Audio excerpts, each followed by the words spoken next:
할렐루야. 오늘도 굿TV와 함께 하시는 여러분들을 예수님의 이름으로 사랑하고 축복합니다.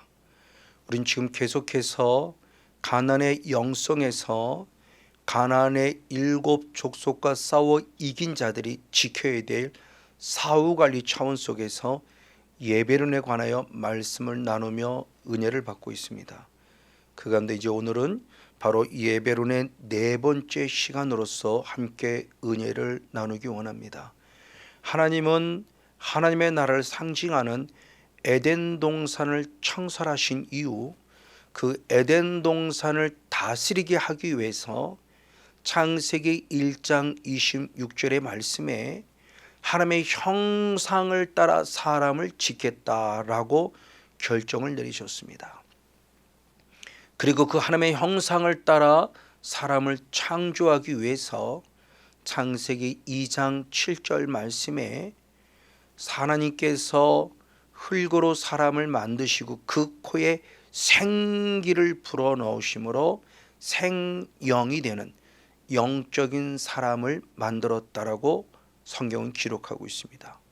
이에 사도 바울은 고린도전서 15장 45절 말씀을 통해서 첫사람 아담은 산영이다 라고 표현하며 하나님의 본질인 영으로 창조되어진 우리가 드디어 영적인 존재가 되었다. 왜?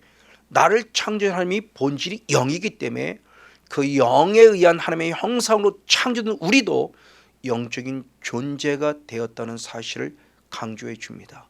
이렇게 산영이 된 자가 결국 구원받은 자임을 성경은 말씀하고 있습니다. 그럼 이렇게 구원받은 우리들을 통해서 주님은 무엇하길 원하느냐? 이사야 43장 7절 말씀에 하나님께 영광 돌리는 자가 되라 이렇게 말씀하고 있어요. 즉 우리를 창조하신 궁극적인 목적은 우리부터 영광 받기 위함입니다. 그러면 하나님을 영광 돌린다는 것이 과연 무엇일까요? 여러 가지 많은 것들을 찾아볼 수 있지만 가장 중요한 핵심적인 한 부분이 시편 29편 2절의 말씀에 하나님께 영광 돌리는 것은 여호와를 경배하는 것이다. 지금 바뀌어진 개역 개정 성경은 여호와께 예배하는 것이다 라고 말하며 하나님의 영광을 돌려야 될 존재인 우리들을 통해서 주님이 예배를 받고 싶어 하신다라는 사실을 알 수 있습니다. 이 하나님께서는 예수님을 통해 말씀하시기를 하나님의 본질이 영이시니 영이신 하나님의 예배하는 자를 찾는다고 말씀이며 영과 진리로 예배하라 말씀하셨어요. 즉 영적인 존재인 우리는 본질이신 하나님의 영으로 그대로 창조되었기에 우리도 영적인 존재가 되었으니 그 영으로 주님을 예배하는 자가 되어야만 한다는 것을 성경이 말씀해 주고 있다는 것입니다. 그러면서 이 예배에 대한 개념을 우리가 지난주에 경배라는 차원을 통해서 말씀을 나눴죠. 그 경배라는 차원 속에 주님께 주시는 것에 프로스퀴네어라는 헬라어와 샤하라는 히브리어가 있는데 이들은 공통적으로 예배하다, 경배하다는 뜻을 갖고 있고 또 다른 속에서 절하다라는 뜻을 가지고 있습니다. 이 절하다라고 하는 것은 그만큼 내가 철저히 모든 걸 내리는 것을 말할 때 성경은 더더욱 이 모습을 무엇으로 표현했느냐? 회개하는 자의 모습으로 표현되어 있습니다. 그래서 절하다는 모습을 어떻게 표현했는가? 무릎을 꿇다라고 표현해 주고 있고요. 땅에 엎드리다라고 표현해 주고 있고요. 그리고 머리를 숙였다는 표현을 하고 있어요. 이렇게 땅에 엎드려 무릎을 꿇어 머리를 숙였다는 것은 결국 회개하는 우리들의 삶의 자세를 잘 표현해 주는 대표적인 말씀들입니다. 그래서 예수님께서 친히 말씀할 때 누가복음 7장 37절 38절 말씀을 통해서 한 죄인인 여인이 예수님의 발에 향유를 부으며 울면서 눈물로 발을 닦았고 그 머리털로 발을 닦았다고 표현하며 철저하게 무릎 꿇고 주님 앞에 나와 뜨거운 눈물을 보이는 한 여인을 봅니다. 즉 예수님 발 앞에 무릎 꿇어 내가 죄인임을 고백하며 하나님 예수님을 예배하는 경배의 자세, 프로스퀴너는 경배의 자세, 샤라는 경배의 자세를 통해서 하나님을 예배하는 대표적인 모습을 보여줍니다. 결국 주님을 경배하는 워십이라는 예배를 올려드리는 것은 단순히 하나님 영광 받을 이런 차원이 아니라 중요한 영적 의미로서 시작이 회개로 시작해야 될 것이며 마지막을 회개로 마쳐야 할 걸 말씀하는 겁니다. 그래서 예수님이 친히 말씀하기를 마가복음 1장 15절의 말씀에 하나님의 나라가 가까웠으니 회개하고 복음을 믿으라 라고 말하며 복음의 첫 일성을 말씀하셨어요.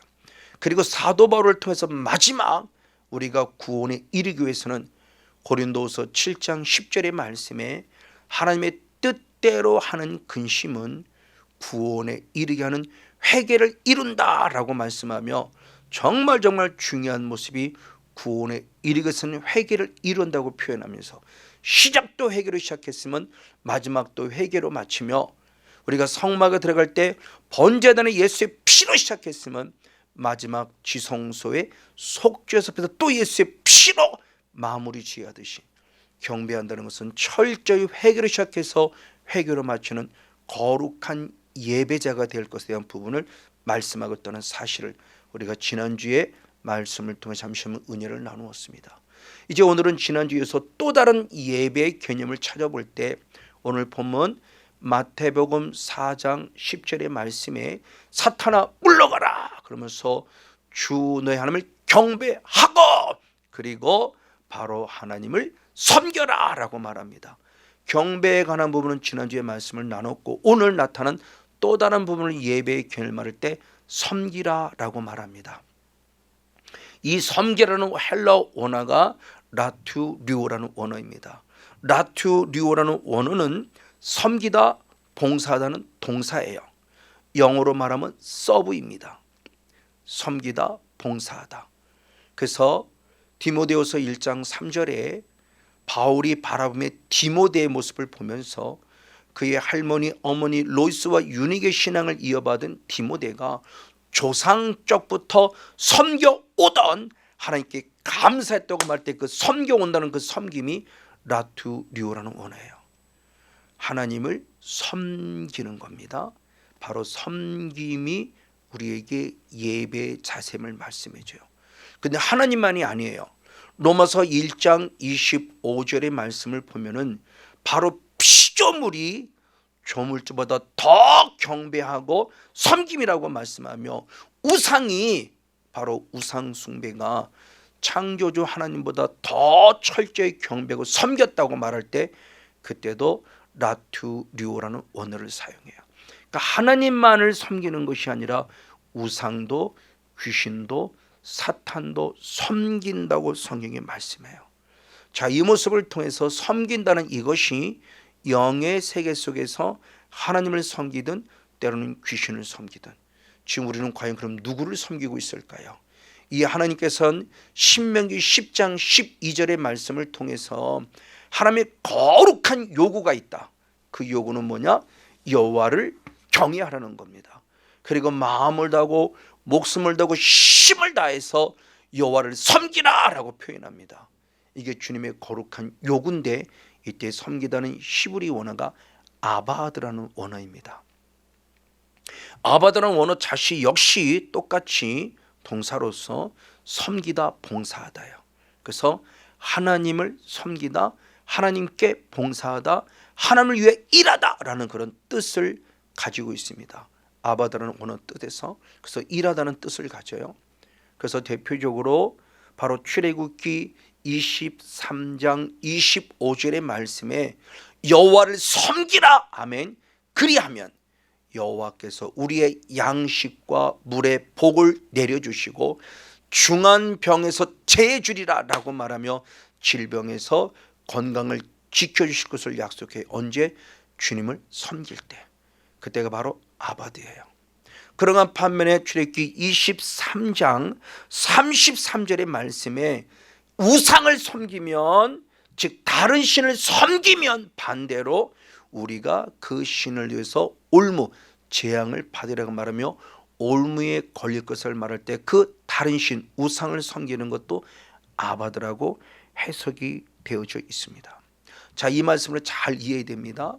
자, 지난주에 말씀드린 경배신앙 프로스큐네오 그리고 샤라는 원어는 철저히 절하는 자세로서 무릎을 꿇고 그리고 땅에 엎드려 머리를 숙이는 회개의 요소를 통해서 주님을 예배하는 거예요. 철저한 회개의 마음으로 주님을 경배하는 워십, 주님을 찬양 높여드리는 것이 바로 경배 예배를 한다면, 오늘 말씀드린 섬김이라는 예배는 바로 주님께서 말씀하는 모습 가운데 라투류오라는 원어와 그리고 아바다라는 원어를 뭐냐, 회개함으로 말미암아 제사함 받아서 이제 우리의 몸이 거룩한 성령의 전이 되었죠. 이 성령의 전된 이 몸이 하나님을 온전히 기쁘게 하는, 섬기는데 내 삶이 드릴 것을 말하는 것이 바로 섬김의 예배예요. 그래서 고린도전서 3장 16절의 말씀에 우리들의 몸이 하나님의 성전이며 성령이 너희 안에 거는 거룩한 전인 줄 알지 못하느냐라는 말씀을 통해서 이제 예수의 피로 제사함 받아서 성령을 선물로 받은 거룩한 전이 되었으니 이제 이 거룩한 성령 이 몸으로 하나님께 드려지는 삶이 있어야 한다. 헌신이고 충성이고 봉사라고 표현할 수 있겠죠. 바로 이 섬김이 실제와 행동화되었을 때 그것이 바로 섬김의 예배다라고 말씀하고 있습니다. 그런 예배가 영적 예배라고 말하고 그래요. 그래서 대표적으로 로마서 12장 1절 말씀에 하나님의 자비하심으로 너희를 권면하노니 너희 몸을 하나님이 기뻐하는 거룩한 산 제사, 산 제물로 드리라. 이것이 너희들 영적 예배니라 라고 표현해요. 이 몸을 하나님이 기뻐하는 삶으로 드릴 때 그것이 영적 예배라고 표현해요. 그랬을 때 그 원어, 영적 예배는 마지막 예배라는 원어가 라트레이아라는 원어예요. 아까 라투류오는 동사이고 라트레이아는 명사입니다. 말 그대로 섬김, 봉사, 영어로 말하면 서비스예요. 즉 하나님께 이 몸을 살아있는 제사로, 살아있는 제물로 드릴 때 그것이 하나님을 온전히 섬기는 것이라고 말하는 섬김의 예배를 우리에게 가르쳐 줍니다.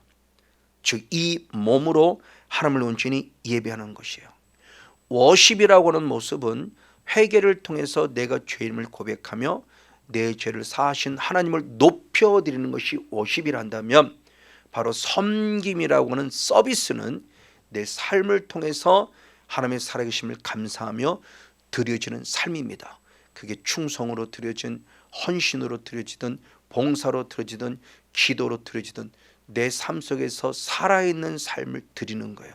그것이 주님이 받으시는 예배임을 말씀해 주고 있습니다.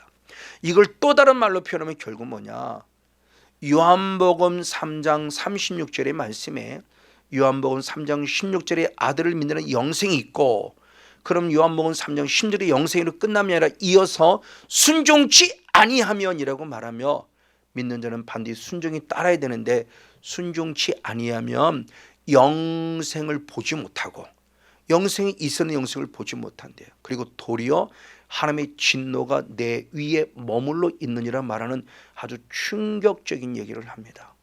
즉 결국 우리가 하나님을 섬긴다고 하는 것은 하나님께 순종하는 내 삶을 드릴 때 그것이 살아있는 영적 예배요 삶의 예배임을 말하고 있는 겁니다.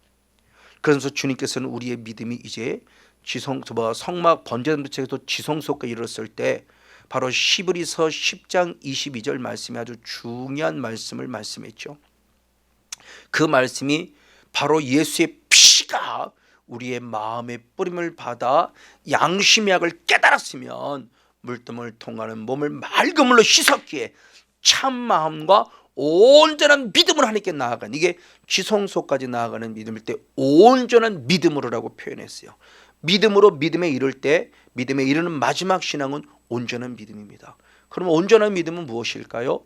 야고보서 2장 22절의 말씀에 아브라함의 신앙을 예를 들면서 믿음은 행함과 함께 일하고 행함으로 믿음이 온전케 되었다라고 말하며, 온전한 믿음은 하나님의 말씀에 순종하는 믿음이요, 그것이 바로 주님을 섬기는 삶의 예배를 말하고 있다는 것을 성경이 가르쳐주고 있다는 사실입니다. 맞습니다. 바로 이와 같이 행하면 이 믿음인데, 이 믿음이라는 원어가 형용사를 통해서 보면 피스토스라는 형용사입니다. 피스토스라는 형용사인데, 형용사라는 이 믿음을 얘기하는 피스토스는 약 세 가지 뜻을 가지고 있어요. 첫 번째가 믿음을 얘기하는데, 그 믿음을 얘기할 때 디모데전서 4장 10절의 말씀에 우리의 소망을 살아계신 하나님께 두미니 그 하나님의 특히 믿는 자들의 구주시라고 말하며, 그 믿는 자들 말할 때 그 믿는 자가 바로 피스토스예요. 그래서 믿음이 있는이라는 뜻을 가집니다. 나의 구원자는 우리의 믿음의 대상으로서 믿는 자들이 구주신 하나님, 그분을 소망으로 산다고 할 때 피스토스라는 원어를 써요. 근데 피스토스라는 원어가 믿음만을 말하고 있지 않고 또 다른 곳에 뭐냐, 신실함과 진실함을 말하고 있기도 해요. 그래서 계시록 17장 14절의 말씀에 보니 어린 양인 예수님께서 음녀와 싸워 이김에 대한 분을 말합니다. 근데 예수님만 이기신이 아니다. 주님 말씀할 때 그와 함께 있는 자, 즉 어린 양이신 예수님과 함께 있는 자, 곧 부르심을 입은 자, 이 말을 달리 말하면 빼냄을 받되 진실한 자도 이긴다 말할 때 그 진실함 역시도 피스토스예요. 믿음을 얘기할 뿐만 아니라 진실함도 말하고 있습니다. 그리고 또 하나의 뜻을 가지고 있으니 우리가 너무나 잘 아는 마태복음 25장 21절의 말씀에 지극히 작은 일에 충성된 하나님의 귀한 일꾼을 말할 때 착하고 충성된 종아라고 말하며, 내가 작은 일에 충성하였다고 말할 때 그 충성도 다 피스토스라는 원어를 가지고 있어요.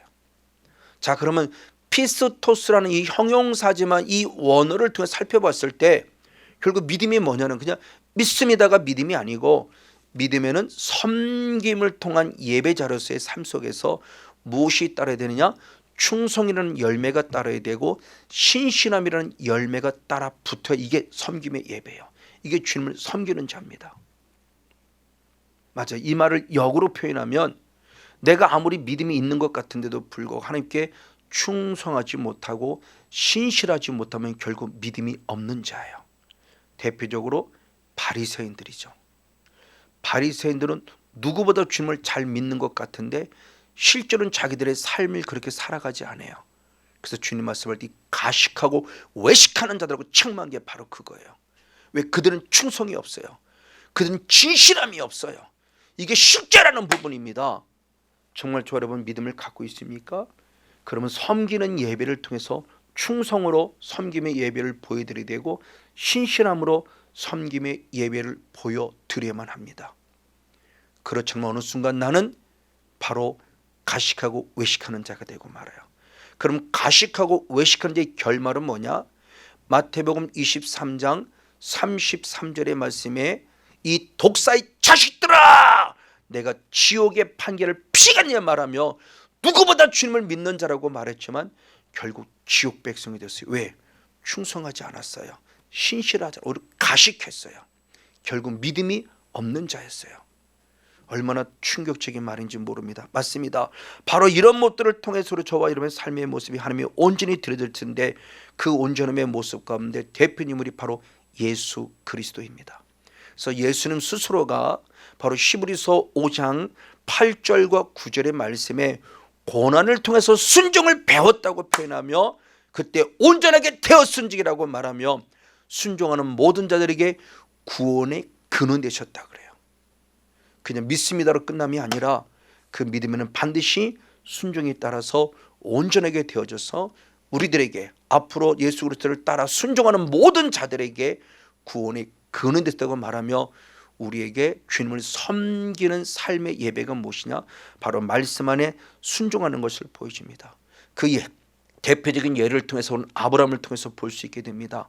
창세기 15장 5절과 6절의 말씀에 하늘의 별과 같이 내 자손이 많으리라 이 말씀을 하신 이 여호와 하나님을 믿음으로 말미암아 의롭다 여기심을 얻었어요. 즉 구원을 얻은 겁니다. 그런 그릇 끝난이 아닙니다.